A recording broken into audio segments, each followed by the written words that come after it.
Mes parents ont retiré 390 000 € que j'avais économisés pendant 10 ans pour acheter une maison. Je n'ai pas pu retenir mon rire parce que l'argent qu'ils avaient pris n'était pas celui qu'ils croyaient. Ils avaient mordu à l'hameçon qu'il ne fallait pas. Je m'appelle Émilie Harper, j'ai 29 ans, et le mois dernier j'étais prête à acheter la maison de mes rêves après avoir économisé 390 000 € en 10 ans.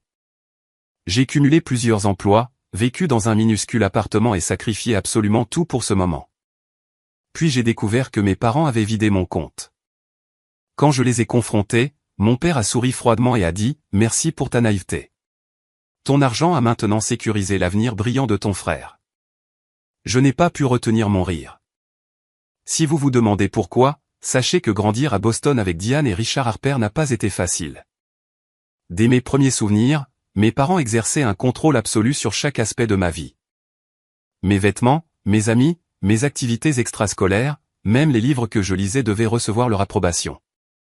Rien dans notre grande maison coloniale ne m'appartenait vraiment. La vie privée était un concept inconnu. On ne fait que veiller à tes meilleurs intérêts, disait ma mère en démantelant méthodiquement toute tentative d'autonomie que j'essayais de construire. Elle était cadre en marketing et traitait l'éducation comme un projet à gérer avec une précision clinique. Mon père, conseiller financier réputé pour ses stratégies d'investissement agressives, contrôlait les finances familiales avec la même rigidité. L'argent n'est pas un souci pour les enfants, disait-il chaque fois que je posais des questions sur l'épargne ou l'argent de poche. Pendant ce temps, il notait chaque centime que je dépensais dans un petit carnet noir rangé dans le tiroir de son bureau. Le contraste saisissant avec la façon dont il traitait mon petit frère Tyler rendait leur comportement envers moi encore plus évident. 4 ans de moins que moi, Tyler ne pouvait apparemment jamais mal faire. Sa chambre était son sanctuaire, ses choix rarement remis en question. Mes parents finançaient généreusement ses passions, équipement gaming hors de prix, ligue de foot voyage quand il a détruit sa première voiture à 17 ans, ils lui en ont acheté une plus récente et plus belle sans le moindre sermon. Les garçons seront toujours des garçons, haussait les épaules ma mère, tandis que je recevais un sermon de 2 heures pour être rentré 15 minutes après le couvre-feu. Peut-être que leur favoritisme envers Tyler est ce qui m'a poussé si tôt vers l'indépendance financière. À 16 ans, j'ai eu mon premier job dans un café local, cachant mes pourboires dans un livre évidé sur mon étagère. À 18 ans, j'avais assez économisé pour payer mon premier semestre dans un community college, que j'ai fréquenté en travaillant à temps plein. Mes parents étaient furieux quand j'ai déménagé à 19 ans, emportant mes maigres économies et des meubles d'occasion dans un appartement partagé à 30 minutes de chez eux. « Tu fais une terrible erreur », m'avait prévenu mon père. Au lieu de ça, j'ai prospéré. J'ai transféré dans une université de 4 ans grâce à une bourse partielle, en informatique. À 22 ans, j'ai décroché un poste junior dans une petite entreprise tech, et à 25 ans j'étais senior développeur. Ma stratégie d'épargne était méthodique, 30% de chaque salaire allait sur un compte d'épargne à haut rendement. Je vivais en colocation, roulais avec une voiture de 15 ans, cuisinais à la maison et achetais mes vêtements d'occasion. Chaque bonus, remboursement d'impôts et revenus de side hustle allait directement dans l'épargne. Mes tableurs suivaient chaque dollar, projetant exactement quand j'atteindrais mon objectif de 400 000 € pour la compte d'une maison et un fonds d'urgence. Ma relation avec mes parents est restée tendue mais civile pendant ces années. Je venais aux grandes fêtes, appelais une fois par semaine et détournais leurs questions insistantes sur mes finances. Je m'en sors bien était ma réponse standard. Quand j'ai rencontré Jessica lors d'une conférence tech il y a 3 ans, ma vie s'est élargie d'une façon que je n'avais pas anticipée. Elle était brillante, drôle et comprenait mon besoin d'indépendance sans que j'aie à l'expliquer. Après 1 an de relation, nous avons emménagé ensemble, ce qui a encore réduit mes dépenses et accéléré mon calendrier d'épargne. C'est Jessica qui m'a encouragé à commencer la recherche de maison il y a 6 mois, même si j'étais encore à 10 000 € de mon objectif. L'immobilier dans cette zone ne va pas baisser, avait-elle fait remarquer logiquement. Nous passions nos week-ends à visiter des maisons ouvertes, affinant progressivement notre liste de souhaits, 3 chambres, un bureau à domicile, une cuisine correcte, un petit jardin, et surtout un emplacement qui n'exigeait pas un trajet épuisant pour nos 2 emplois. Quand nous avons trouvé la maison parfaite dans un quartier calme juste à l'extérieur de la ville, j'ai su immédiatement. Cette Craftsman de 3 chambres avec ses boiseries d'origine et sa cuisine rénovée était affichée à 385 000 €, presque exactement le montant de mes économies. On pourrait mettre un bureau dans la plus petite chambre, avait dit Jessica en parcourant les pièces ensoleillées lors de notre 2e visite. Et le jardin arrière a assez de place pour le potager dont tu rêves toujours. Pour la première fois de ma vie, je me suis autorisé à imaginer un avenir qui m'appartenait entièrement, une maison que personne ne pouvait contrôler ni me prendre, une base pour la vie que j'avais construite pendant 10 ans. Mes parents, comme on pouvait s'y attendre, étaient beaucoup moins enthousiastes. Être propriétaire à ton âge, c'est un piège, insistait mon père lors d'un appel du dimanche. Ma mère ajoutait, tu es encore si jeune. Tu as tout le temps de te poser plus tard. Leur réaction était prévisible, alors je n'ai pas partagé plus de détails sur la maison ni sur mon intention de faire une offre. C'est pourquoi j'ai été déconcerté, lors du dîner familial suivant, quand mon père a mentionné les magnifiques placards en chêne de la cuisine de la maison que je considérais. Je n'avais jamais parlé des placards en chêne. Comment tu sais ça, ai-je demandé, fourchette suspendue à mi-chemin. Mon père a semblé déstabilisé une fraction de seconde avant de se reprendre. Tu as dû le mentionner lors de notre dernier appel. Je savais que non, mais j'ai laissé couler, attribuant ça à une coïncidence ou peut-être à une conversation séparée avec Jessica. Avec le recul, ce moment aurait dû être mon premier avertissement que quelque chose n'allait pas. Le premier signe concret est arrivé 3 jours après ce dîner, mon téléphone a vibré avec une notification que je ne reconnaissais pas, accès au compte confirmé depuis un nouvel appareil. J'ai froncé les sourcils devant l'alerte de mon application bancaire, que je n'avais pas ouverte ce jour-là. J'ai immédiatement ouvert une session sécurisée et vérifié l'activité récente. Tout semblait normal. Aucune transaction non autorisée.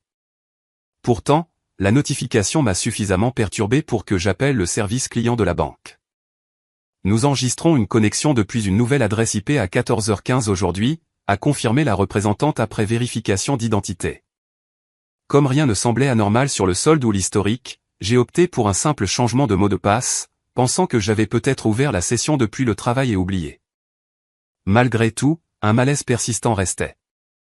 2 jours plus tard, ça recommençait. Cette fois, j'ai reçu un email notifiant une connexion réussie depuis un appareil non reconnu. J'ai rappelé la banque, parlant cette fois à un spécialiste en sécurité nommé Marcus. Mademoiselle Harper, je vois plusieurs points d'accès à votre compte au cours de la semaine écoulée, a-t-il expliqué après vérification. Certains proviennent d'appareils mobiles non enregistrés sur votre profil. Est-ce que quelque chose a disparu, ai-je demandé, le cœur battant. Y a-t-il eu des transferts? Je ne vois aucun transfert non autorisé pour l'instant, mais il y a eu plusieurs demandes d'informations sur les procédures de virement. Souhaitez-vous que je gèle temporairement votre compte pendant que nous enquêtons? J'ai accepté immédiatement, ajoutant des protocoles de sécurité supplémentaires, dont une confirmation verbale pour tout transfert supérieur à 1 000 €. Marcus m'a assuré qu'il surveillerait mon compte de près et m'a suggéré de lancer un scan de sécurité sur tous mes appareils. Ce soir-là, j'ai fait exactement ça, commençant par mon téléphone puis passant à mon ordinateur portable. Rien d'anormal jusqu'au scan approfondi sur mon ordinateur personnel, celui que j'avais depuis environ 3 ans et que j'utilisais principalement pour gérer mes finances et mes projets personnels. Le scan a révélé un programme inconnu tournant discrètement en arrière-plan, absent de ma liste habituelle de programmes. Après quelques recherches et un appel à un ami expert en tech, j'ai découvert qu'il s'agissait d'un logiciel de surveillance sophistiqué capable d'enregistrer les frappes, de capturer des captures d'écran et de surveiller tout ce que je faisais sur l'ordinateur. Mon sang s'est glacé quand j'ai essayé de déterminer quand et comment ce logiciel avait été installé. Puis je me suis souvenu, environ 4 mois plus tôt, mon ordinateur tournait lentement. Lors d'une visite chez mes parents, mon père avait proposé de le nettoyer. Je vais lancer des diagnostics et des programmes d'optimisation, avait-il dit en emportant mon ordinateur dans son bureau pendant plusieurs heures. Tu sais, c'est ce que je fais pour mes clients tout le temps. Il me l'avait rendu plus tard dans la soirée, visiblement plus rapide et comme neuf. Je l'avais remercié, sans jamais soupçonner qu'il avait profité de l'occasion pour installer un spyware. Avec une horreur grandissante, j'ai réalisé que mes parents avaient potentiellement surveillé mes activités financières pendant des mois. Ils avaient vu mes sessions de banque en ligne, mes recherches immobilières, chaque email sur la préapprobation de prêts hypothécaires, et même mes conversations avec Jessica sur nos projets d'avenir. Les mains tremblantes, j'ai ouvert ma session sur la tablette de Jessica, contournant le gel temporaire par vérification téléphonique. Le solde affichait 0 €. Là où il aurait dû y avoir 390 000 € résultat de 10 ans de discipline et de sacrifice, il n'y avait plus rien. J'ai vérifié frénétiquement l'historique des transactions, un virement effectué la veille, transférant la totalité vers un compte que je ne reconnaissais pas. La pièce tournait autour de moi quand Jessica s'est précipitée, alarmée par le son qui est sorti de ma gorge, entrecoquet et cri. « Émilie, qu'est-ce qui se passe ?» a-t-elle demandé en me saisissant les épaules tandis que je fixais l'écran. « C'est parti », ai-je murmuré. « Tout. 10 ans d'épargne, la maison, notre avenir. Tout est parti. » Jessica a pris la tablette, scannant rapidement les informations. « Ça doit être une fraude », a-t-elle dit fermement. « On appelle la banque tout de suite et on signale. Ils peuvent annuler les virements si on agit vite. » Mais en regardant de plus près les détails du transfert, une réalisation écœurante m'a frappé. Le titulaire du compte destinataire portait un nom que je connaissais trop bien, Richard Harper. Mon père. Ce n'est pas une fraude, ai-je dit doucement. Ce sont mes parents. J'ai essayé de les appeler immédiatement, sans réponse. Les SMS restaient non lus. J'ai même envoyé des emails à leurs adresses personnelles et professionnelles avec l'objet urgence, contactez-moi. Pas de réponse. Le lendemain matin, après une nuit blanche à arpenter l'appartement, j'avais laissé 6 messages vocaux et envoyé d'innombrables textos. Le silence était assourdissant, et dans ce silence, mon choc s'est transformé en quelque chose de plus dur, de plus résolu. J'y vais, ai-je dit à Jessica en attrapant mes clés. Aujourd'hui. Je viens avec toi, a-t-elle répondu en prenant déjà sa veste. J'ai secoué la tête. J'ai besoin de faire ça seul, mais je t'appelle immédiatement si j'ai besoin de renfort. Pendant les 40 minutes de route vers la maison suburbaine de mes parents, mon esprit a passé en revue toutes les explications possibles, chacune plus improbable que la précédente. Peut-être une terrible erreur. Peut-être essayait-il de protéger l'argent d'une façon ou d'une autre. Peut-être avait-il transféré vers un meilleur placement comme une surprise maladroite. Mais le logiciel espion sur mon ordinateur racontait une autre histoire. C'était calculé, délibéré, une violation si profonde que je pouvais à peine la concevoir. La rue bordée d'arbres familières où j'avais grandi avait exactement la même apparence que toujours. Et impeccablement taillée, parterre fraîchement paillé, drapeau américain flottant sur la véranda. Tout à sa place, comme mes parents aimaient. Je me suis garé dans l'allée derrière la berline de luxe de mon père et suis resté un moment, rassemblant mon courage. Puis j'ai remonté l'allée en briques et sonné, même si j'avais encore une clé quelque part dans mon appartement. Ma mère a ouvert, son expression passant de la surprise à une neutralité soigneusement contrôlée quand elle m'a vu. « Émilie » a-t-elle dit en reculant pour me laisser entrer. « C'est inattendu. On fait d'habitude les dîners du dimanche, pas les visites du mardi. »« Papa est là » ai-je demandé sans m'embarrasser de politesse. « Dans son bureau. »« Tout va bien ?» Je n'ai pas répondu, passant devant elle pour aller directement au bureau de mon père. Il a levé les yeux de son ordinateur quand je suis entré, retirant ses lunettes de lecture. « Émilie » a-t-il dit avec un sourire neutre. « Qu'est-ce qui t'amène en semaine ?» J'ai fermé la porte derrière moi, soudain consciente du calme que je ressentais. Au-delà de la colère, au-delà du choc, quelque chose de cristallin et clair s'était formé dans ma poitrine. « Je sais ce que vous avez fait » ai-je dit simplement. L'expression de mon père n'a pas changé. Il faudra être plus précise. 390 000 € transférés hier de mon compte d'épargne vers le vôtre. Et le logiciel espion que vous avez installé sur mon ordinateur quand vous l'avez soi-disant réparé. Un éclair de quelque chose, pas exactement de la culpabilité, mais peut-être la surprise que j'ai tout découvert si vite. Puis son visage s'est figé dans une résolution ferme. « Assieds-toi, Émilie » a-t-il dit en désignant la chaise en face de son bureau. La même chaise où j'avais reçu d'innombrables sermons pendant mon enfance. Je suis resté debout. Où est mon argent ? Ma mère est entrée alors, refermant doucement la porte derrière elle. Richard, a-t-elle dit doucement. Elle sait. Bien sûr qu'elle sait, a-t-il répondu. Plus tôt que prévu. Mais ça ne change rien. Il s'est tourné vers moi. L'argent est en sécurité, a-t-il dit, comme si cela répondait à tout. Nous avons pris une décision familiale sur son meilleur usage. Une décision familiale, ai-je répété, incrédule. Vous avez pris une décision sur mon argent que j'ai économisé pendant 10 ans sans même m'en parler. Ce n'est pas une décision familiale. C'est du vol. ne sois pas dramatique, a coupé ma mère, la voix tranchante. Nous sommes tes parents. Nous avons toujours su ce qui était le mieux pour toi, même quand tu ne le voyais pas toi-même. J'ai 29 ans. J'ai une carrière réussie, une relation, et jusqu'à hier, j'avais un plan pour acheter une maison. Vous n'aviez aucun droit d'interférer. Mon père s'est levé, sa taille toujours imposante même si j'étais adulte maintenant. Nous avions tous les droits. Tu étais sur le point de commettre une terrible erreur financière, en immobilisant toutes tes liquidités dans une propriété surévaluée sur un marché qui va tourner. Nous t'avons protégé de toi-même. En me volant, ai-je dit, ma voix montant malgré mes efforts pour rester calme. En réallouant les ressources familiales là où elles feront le plus de bien, a-t-il corrigé. Ton frère a été accepté dans une école de commerce d'élite, et il a une idée de start-up qui a besoin de capital. Son éducation et son entreprise bénéficieront à cette famille pendant des générations. Comme sur un signal, la porte d'entrée s'est ouverte et refermée, et quelques instants plus tard, mon frère Tyler est apparu dans l'embrasure du bureau, l'air confus de nous trouver tous là. « Qu'est-ce qui se passe » a-t-il demandé en nous regardant tour à tour. « Rien qui te concerne » a dit ma mère rapidement.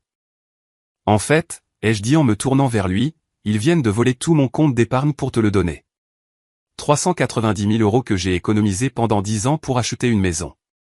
Apparemment, ton éducation et ton idée d'entreprise sont plus importants que mon avenir. » Les yeux de Tyler se sont agrandis. « Quoi ? Ce n'est pas possible. » Il s'est tourné vers nos parents. « Dites-moi que ce n'est pas vrai. » L'expression de mon père s'est durcie. Émilie est égoïste comme d'habitude. Nous avons pris une décision qui bénéficie à la famille dans son ensemble. En volant son argent, a demandé Tyler, incrédule. Ce n'est pas du vol quand c'est pour le bien de ton enfant, a insisté ma mère. Émilie allait gaspiller tout cet argent sur une maison dont elle n'a pas besoin à son âge. Ton avenir est plus prometteur. Tyler avait l'air horrifié. Je n'ai jamais demandé ça. Je ne voudrais jamais qu'on prenne son argent pour moi. Mon père a balayé la remarque d'un geste de la main. Vous comprendrez quand vous serez plus vieux, tous les deux. Parfois les parents doivent prendre des décisions difficiles. Il s'est tourné vers moi, l'expression satisfaite. Merci pour ta naïveté. Ton argent a maintenant sécurisé l'avenir brillant de ton frère. Et puis, à la surprise de tout le monde, y compris la mienne, j'ai éclaté de rire. Pas un petit ricanement, mais un rire franc qui m'a plié en deux. Mes parents ont échangé un regard inquiet. Émilie, a dit ma mère prudemment. Ça va ? Je me suis redressé, essuyant des larmes de rire. Je vais mieux que bien. Je suis fantastique parce que vous n'avez pas obtenu ce que vous pensiez obtenir. Le front de mon père s'est froncé. De quoi tu parles ? 390 000 € c'est ce que j'avais en épargne totale, ai-je expliqué, toujours souriante. Mais la semaine dernière, après avoir été préapprouvé pour un prêt hypothécaire, j'ai transféré 351 000 € sur un compte sécurisé dans une autre banque, un compte dont vous ne saviez rien. Le compte que vous avez vidé n'avait que 39 000 €. La couleur a quitté le visage de mon père. C'est impossible. On surveillait ton compte principal. Tu n'as jamais fait de gros transferts. Non, c'est vrai, ai-je acquiescé. Parce qu'après avoir remarqué des activités étranges sur mon compte, je suis allé à la banque en personne et j'ai demandé à un banquier de m'aider à transférer les fonds physiquement, sans trace numérique. Je comptais faire la surprise à Jessica qu'on pouvait faire une offre sur la maison avec des fonds supplémentaires pour des rénovations. Ma mère s'est effondrée sur une chaise. Tu mens. Appelez la banque si vous ne me croyez pas, ai-je répondu. Même si je ne suis pas sûr que vous vouliez attirer plus d'attention sur ce que vous avez fait. Tyler s'est placé à côté de moi. Je ne veux aucune part de ça, a-t-il dit fermement. L'expression satisfaite de mon père s'est vite transformée en colère. Espèce d'enfants ingrats. Après tout ce qu'on a fait pour vous. Ce que vous avez fait, ai-je dit, la voix stable, c'est commettre une fraude et un vol. Vous avez installé un spyware sur mon ordinateur sans mon consentement. Vous avez utilisé cette information pour accéder à mon compte bancaire sans autorisation, et vous avez transféré des fonds qui ne vous appartenaient pas. Ce n'est pas de la parentalité. C'est criminel. Tu ne porterais pas plainte contre tes propres parents, a dit ma mère. Mais l'incertitude brillait dans ses yeux. Regardez-moi faire, ai-je répondu. Je me suis tourné pour partir, puis je me suis arrêté à la porte. Vous avez 24 heures pour me rendre mes 39 000 euros. Après ça, je vais à la police avec toutes les preuves de ce que vous avez fait. Alors que Tyler et moi sortions ensemble, laissant nos parents stupéfaits dans le bureau, j'ai senti un poids s'enlever de mes épaules, un poids que je n'avais pas réalisé porter toute ma vie. Mon délai de 24 heures est passé sans que l'argent soit rendu ni aucun contact de mes parents. Fidèle à ma parole, j'ai déposé plainte à la police le lendemain matin, apportant des copies de relevés bancaires, des captures d'écran du virement non autorisé et les preuves du spyware trouvé sur mon ordinateur. La détective Kimberly Walsh a pris ma déposition, son expression devenant de plus en plus grave à mesure que j'expliquais la situation. Malheureusement, on voit ce genre de cas plus souvent que vous ne le pensez, m'a-t-elle dit. L'exploitation financière familiale est étonnamment courante, même si les méthodes de vos parents étaient inhabituellement sophistiquées. Elle a expliqué qu'ils enquêteraient, mais m'a aussi recommandé de consulter une avocate spécialisée dans les crimes financiers. Les poursuites pénales sont une voie, a-t-elle dit. Mais l'action civile pourrait être votre meilleure chance de récupérer les fonds rapidement. Grâce à la recommandation d'une collègue, j'ai trouvé Sarah Williams, une avocate qui avait déjà traité plusieurs cas d'abus financiers parental sur des enfants adultes. Son bureau était petit mais impeccablement professionnel, et elle a écouté attentivement pendant que je racontais mon histoire. D'abord, on va demander une injonction d'urgence pour geler les fonds qu'ils ont pris afin qu'ils ne puissent ni les dépenser ni les cacher, a-t-elle dit quand j'ai fini. Ensuite, on procédera avec des plaintes civiles pour restitution de votre argent plus dommages et intérêts, et on collaborera avec la police pour d'éventuelles poursuites pénales. Sarah a agi rapidement.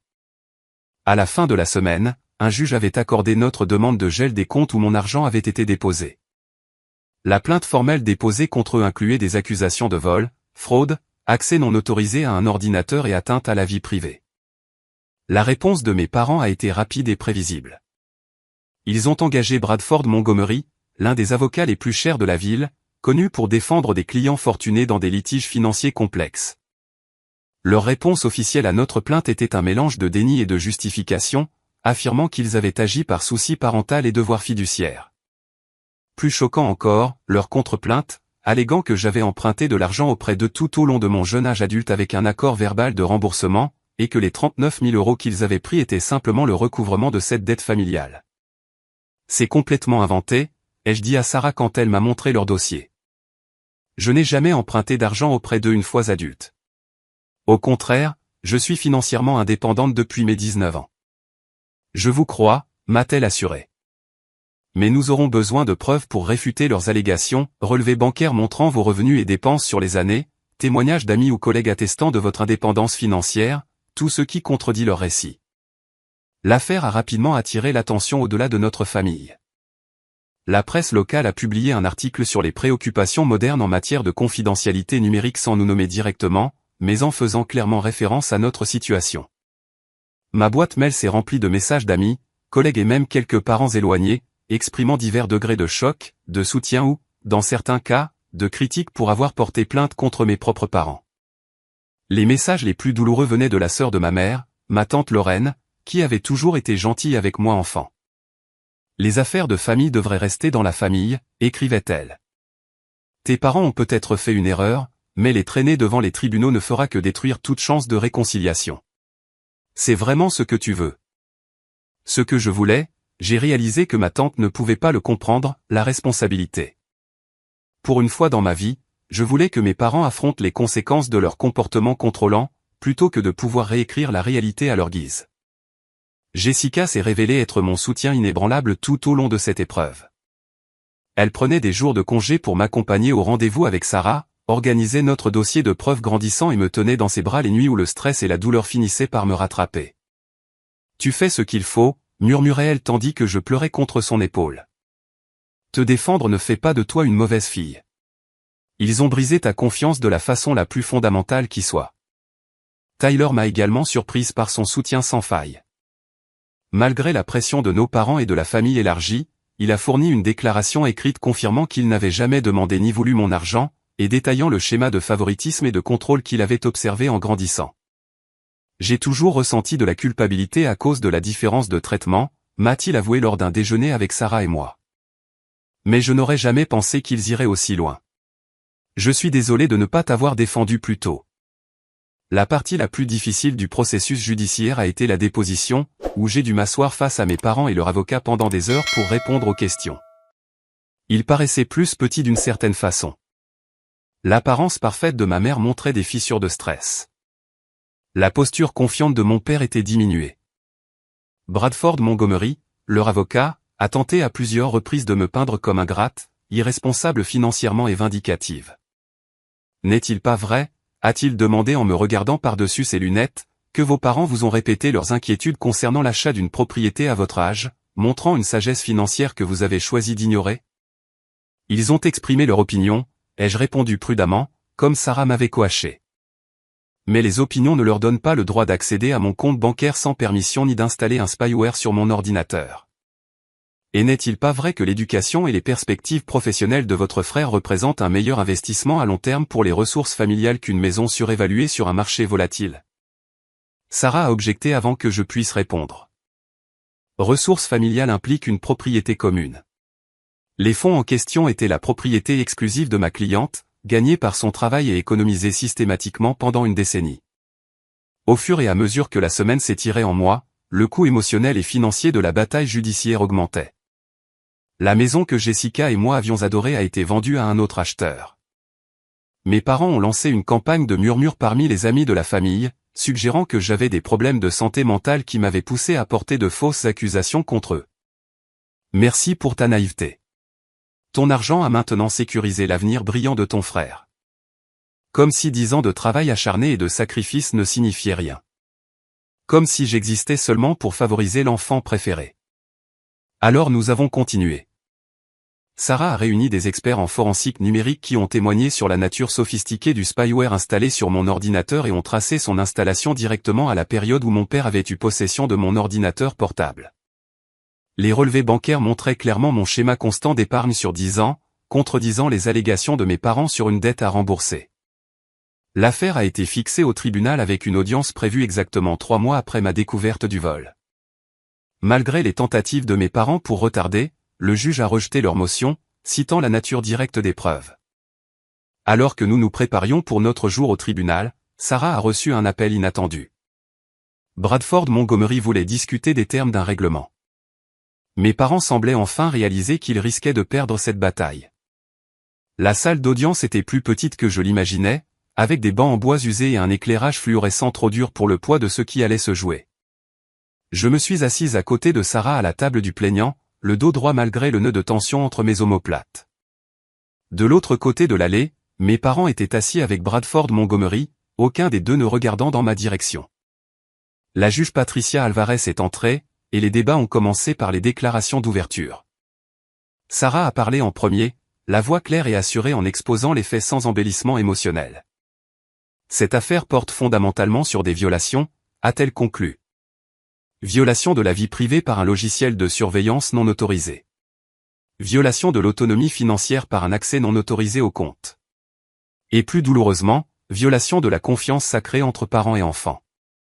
L'ouverture de Bradford Montgomery a peint un tableau différent, présentant mes parents comme des mentors inquiets qui avaient tenté de guider leur fille impulsive loin de la ruine financière.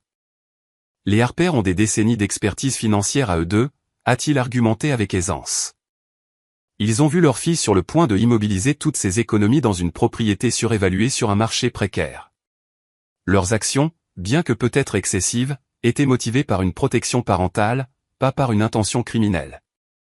Quand mon tour est venu de témoigner, j'ai marché jusqu'au box des témoins sur des jambes à la fois engourdies et tremblantes. Après avoir prêté serment, j'ai regardé la salle d'audience, croisant brièvement le regard encourageant de Jessica depuis la galerie. Mademoiselle Harper, a commencé Sarah doucement, veuillez raconter au tribunal votre historique financier depuis votre majorité. J'ai décrit mon chemin vers l'indépendance, les multiples emplois, la budgétisation rigoureuse, l'épargne systématique, tout documenté dans les relevés financiers déjà soumis comme preuve. J'ai expliqué mon rêve de devenir propriétaire et la sécurité que cela représentait pour moi. Et quand avez-vous commencé à soupçonner quelque chose d'anormal sur votre compte? J'ai détaillé les notifications étranges, la découverte du spyware, et le moment dévastateur où j'ai réalisé que toutes mes économies avaient disparu, transférées sur un compte au nom de mon père. Avez-vous déjà donné à vos parents la permission d'accéder à vos comptes financiers? Jamais. Avez-vous déjà accepté que vos économies servent à l'éducation ou au projet professionnel de votre frère? Absolument pas. Et comment cet incident vous a-t-il affecté, mademoiselle Harper? J'ai marqué une pause, rassemblant mes pensées. Le contre-interrogatoire de Bradford Montgomery était agressif, comme prévu. Il a questionné mes connaissances financières comparées à l'expertise de mon père.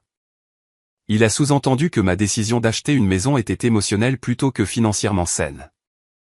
Il a même suggéré que mes parents avaient discuté de leurs inquiétudes avec moi à plusieurs reprises et que j'avais obstinément refusé d'écouter.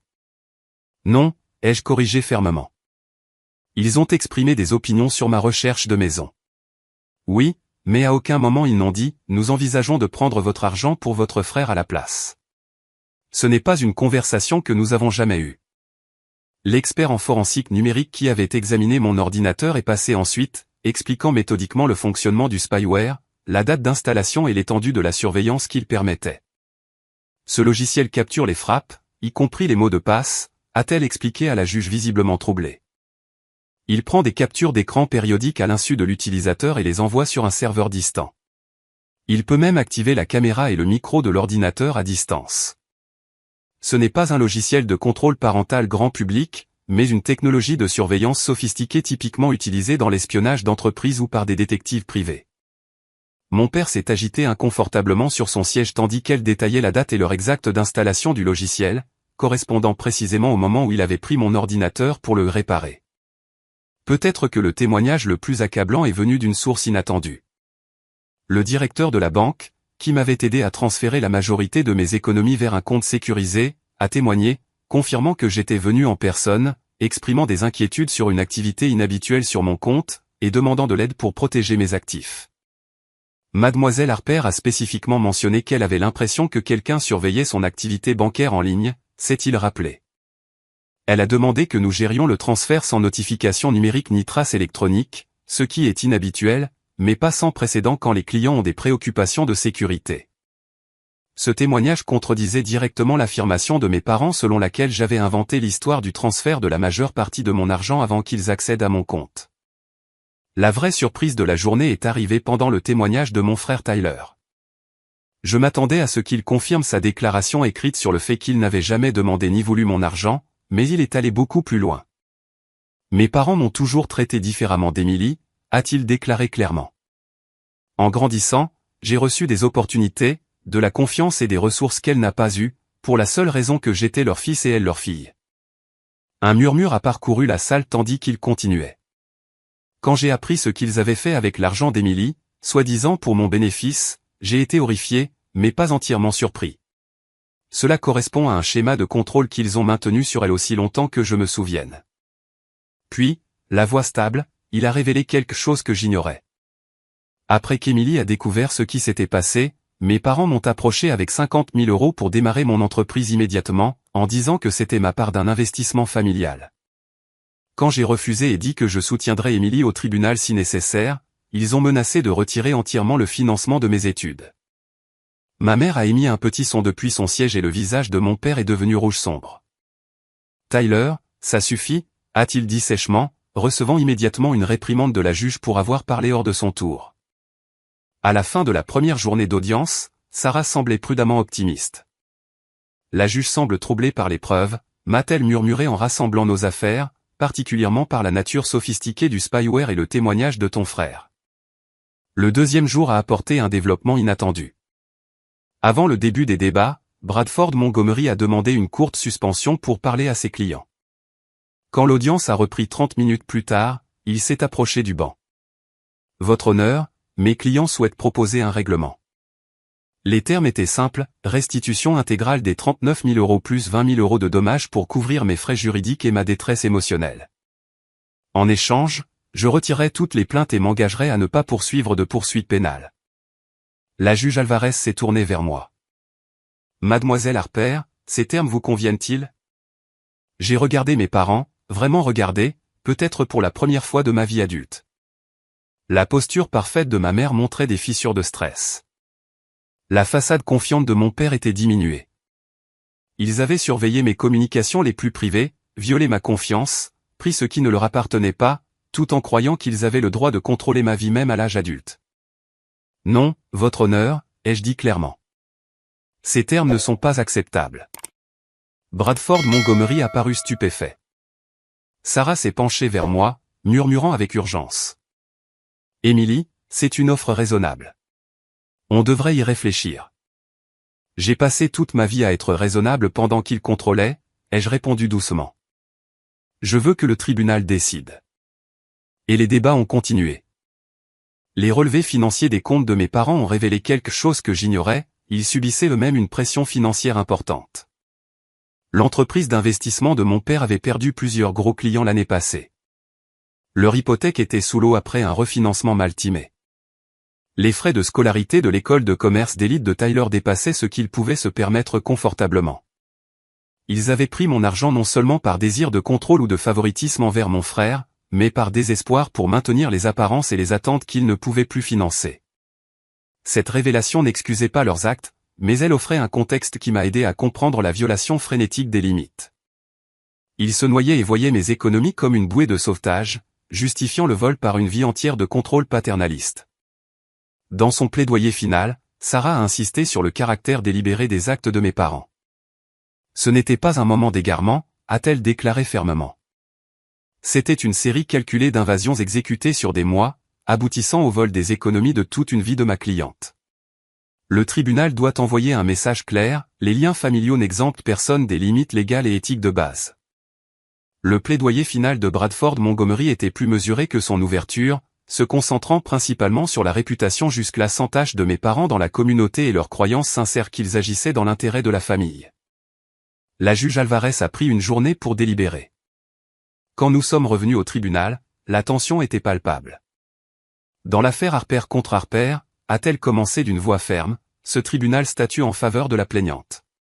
Les actes des défendeurs constituent une violation claire de plusieurs lois concernant la vie privée, l'accès non autorisé à un ordinateur et la fraude financière. Elle a ordonné à mes parents de restituer l'intégralité des 39 000 € plus 50 000 € de dommages punitifs, et a accordé une injonction permanente leur interdisant tout contact avec mes institutions financières ou mes appareils électroniques.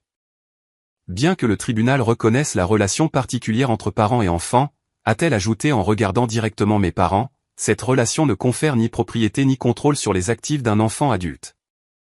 Mademoiselle Harper a démontré une responsabilité financière et une indépendance admirables.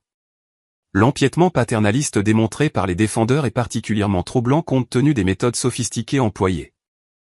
Enfin, elle a noté qu'elle transmettrait l'affaire au bureau du procureur pour examen de poursuite pénale, bien que la décision de poursuivre relève de leur discrétion. Mes parents sont restés immobiles pendant la lecture du jugement, le visage de mon père blême, les yeux de ma mère baissés. Ils avaient perdu non seulement l'affaire, mais le récit soigneusement construit autour de leurs actes, de leur parentalité et de leur propre stabilité financière. En quittant la salle d'audience, Tyler m'a rattrapé dans le couloir. « Tu vas bien ?» a-t-il demandé, l'inquiétude visible dans ses yeux. J'ai considéré la question sérieusement. « Pas encore », ai-je répondu honnêtement. Mais je le serai. Les semaines qui ont suivi le jugement ont apporté à la fois des défis pratiques et des bouleversements émotionnels. Mes parents ont respecté le jugement financier rapidement, probablement pour minimiser leur exposition à d'éventuelles poursuites pénales. Le procureur a finalement décidé de ne pas engager de poursuite pénale, citant le casier vierge de mes parents et la restitution financière complète déjà effectuée. Avec le retour de mes 39 000 € plus les 50 000 € de dommages, j'avais désormais plus que mon objectif d'épargne initiale. Jessica et moi avons repris la recherche de maison, même si le marché avait légèrement bougé pendant les mois de procédure judiciaire. Et celle-ci, a demandé Jessica un samedi matin au lit, sa tablette appuyée sur ses genoux tandis qu'elle faisait défiler les annonces. 4 chambres, cuisine rénovée, environ 10 minutes plus loin du centre que ce qu'on cherchait avant. La maison était magnifique, légèrement plus grande que notre cible initiale, avec une véranda qui faisait le tour et un jardin établi. Le prix était dans notre budget, surtout maintenant. Elle est parfaite, ai-je dit, un frisson d'excitation remplaçant le nœud d'anxiété qui avait vécu dans ma poitrine pendant des mois. Allons la voir aujourd'hui. 2 semaines plus tard, notre offre a été acceptée. En signant la montagne de documents à la signature, j'ai ressenti un sentiment surréaliste d'accomplissement. Malgré tout ou malgré la trahison, la bataille judiciaire et l'exposition publique, j'avais réalisé ce pourquoi j'avais travaillé pendant 10 ans. Félicitations, propriétaire, a dit l'agent immobilier en nous tendant les clés avec panache. Ce soir-là, Jessica et moi nous sommes assises sur le sol nu de notre nouveau salon, partageant des plats à emporter et du champagne à la lumière d'une unique lampe sur pied à portée de notre appartement. Au nouveau départ, a trinqué Jessica, son verre tintant contre le mien. Et aux leçons difficiles apprises, ai-je ajouté doucement. Les retombées émotionnelles de l'affaire étaient plus compliquées que les aspects pratiques. J'ai établi des limites fermes avec mes parents, incluant aucune visite impromptue à notre nouvelle maison et aucune discussion sur mes finances, jamais. Nos interactions se limitaient à de brefs échanges civils lors des rassemblements familiaux, auxquels j'assistais principalement pour maintenir ma relation avec Tyler. Mon frère avait déménagé de chez nos parents peu après la fin de l'affaire judiciaire, louant un petit appartement près de son université. Il poursuivait son diplôme en commerce, mais avec des prêts étudiants et un travail à temps partiel plutôt qu'avec l'aide parentale. C'est plus dur comme ça, a-t-il admis quand il est venu nous aider à peindre le nouveau salon. Mais ça semble plus honnête, comme si je construisais quelque chose qui est vraiment à moi. Je comprenais parfaitement. Mes parents ont fait plusieurs tentatives de réconciliation, chacune révélant à quel point ils avaient peu changé. Ma mère m'a envoyé un cadeau de pendaison de crémaillère élaboré avec une carte disant « Nous espérons que vous verrez maintenant que tout s'est arrangé pour le mieux à la fin ». Mon père m'a appelé pour mon anniversaire avec une opportunité d'investissement qu'il pensait parfaite pour cet argent de règlement. Apparemment n'ayant rien appris sur le respect de mon autonomie financière. Chaque fois, j'ai poliment mais fermement renforcé mes limites, refusant d'être entraîné dans leur récit préféré selon lequel tout l'épisode avait été un malentendu malheureux, maintenant résolu. Ils ne comprennent toujours pas, ai-je dit à ma thérapeute, le docteur Andrea Reeves, lors d'une de nos sessions hebdomadaires. J'avais commencé une thérapie peu après l'affaire judiciaire, reconnaissant que la résolution légale n'avait pas automatiquement guéri les blessures émotionnelles. Ils voient le résultat, la maison, l'argent, mais ils ne comprennent pas ce qu'ils ont détruit. Le pardon ne signifie pas oublier ni permettre que les mêmes schémas continuent, m'a-t-elle rappelé. Il peut simplement signifier accepter ce qui s'est passé et choisir d'avancer sans laisser cela contrôler votre présent. Cette perspective m'a aidé à naviguer dans les émotions complexes qui surgissaient encore parfois. Il y avait des moments où un commentaire anodin ou un geste familier de ma mère déclenchait un flash de l'ancienne blessure et de la trahison. Mais ces moments sont devenus moins fréquents, moins intenses, à mesure que je continuais à construire une vie définie par mes choix plutôt que par leurs actes. Tyler avait obtenu son diplôme et lancé une start-up tech modeste mais prometteuse, financée par une combinaison de petits investisseurs et d'un programme de subvention pour jeunes entrepreneurs. Il avait tenu à établir son entreprise complètement indépendamment de l'aide financière de nos parents malgré leurs offres répétées. « Je suis ton exemple », m'a-t-il dit un soir au dîner chez nous. Construire quelque chose qui est vraiment à moi. Ses progrès en thérapie étaient évidents dans la façon dont il établissait désormais ses propres limites et poursuivait son propre chemin sans sembler déchiré par la culpabilité ou l'obligation. Nous avions tous les deux appris que les liens familiaux, bien qu'importants, ne valaient pas le sacrifice de notre autonomie ou de notre respect de soi. Le développement le plus inattendu de l'année a été mon implication croissante dans l'éducation financière et la sensibilisation à la sécurité numérique. Ce qui avait commencé par une seule conférence invitée dans un community collège local partageant mon expérience de protection d'identité avec des étudiants s'était transformé en engagement régulier de prise de parole. Puis en une série d'ateliers que j'ai développés appelés Frontières numériques. Les ateliers combinaient des compétences pratiques pour sécuriser les informations personnelles avec des discussions plus profondes sur l'établissement et le maintien de limites, particulièrement dans les dynamiques financières familiales. J'ai collaboré avec des organisations locales de lutte contre les violences domestiques, reconnaissant que le contrôle financier était souvent un aspect négligé des relations abusives. Ton histoire résonne parce qu'elle parle de plus que d'argent ou de technologie, m'a expliqué ma co-animatrice Marissa après une session particulièrement marquante. Il s'agit du droit fondamental à l'indépendance, à construire sa propre vie selon ses propres termes. L'entreprise de design de Jessica avait suffisamment grandi pour qu'elle embauche 2 employés et déménage dans un petit bureau en centre-ville. Son travail apportait beauté et fonctionnalité à des espaces partout dans notre ville, tandis que ma carrière en cybersécurité me permettait de créer protection et tranquillité d'esprit pour des utilisateurs vulnérables. Ensemble, nous avions créé non seulement une maison, mais une base pour un travail significatif qui dépassait notre propre expérience, transformant la douleur en but d'une façon que je n'aurais jamais imaginée pendant ces jours sombres après la découverte de la trahison de mes parents. Ma vision de la famille avait considérablement évolué. J'étais venu à apprécier que la biologie n'offrait aucune garantie de connexion saine ou de respect mutuel. Les relations les plus significatives dans ma vie étaient désormais construites sur le choix, la confiance et la réciprocité plutôt que sur l'obligation ou l'ADN partagé. La famille, c'est ceux qui te voient clairement et t'aiment quand même, a dit Jessica un soir alors que nous organisions un dîner réunissant Tyler, mes collègues les plus proches et des amis qui nous avaient soutenus pendant la bataille judiciaire et au-delà. En regardant autour de la table ces personnes qui avaient choisi d'être là pour moi, qui avaient gagné ma confiance et respecté mes limites, j'ai su qu'elle avait raison. Cette compréhension n'a pas diminué la complexité de mes sentiments envers mes parents. Je pouvais reconnaître leur rôle formateur dans ma vie, même certains aspects positifs de mon éducation, tout en maintenant les limites nécessaires à mon bien-être. Je pouvais leur souhaiter du bien sans leur donner l'opportunité de me blesser à nouveau. Pour l'anniversaire du jugement, j'ai reçu un email inattendu de mon père. Contrairement à ses tentatives précédentes de communication, qui avaient été défensives ou minimisantes, ce message semblait différent dès la première ligne. J'ai fait une réflexion difficile, écrivait-il. Bien que je croie toujours que nos intentions étaient de protéger la famille, j'ai fini par reconnaître que nos méthodes étaient profondément erronées. La violation de la vie privée et la prise de ton argent sans permission étaient des violations inexcusables de la confiance, indépendamment de nos motivations. Je n'attends pas que cet aveu change quoi que ce soit entre nous.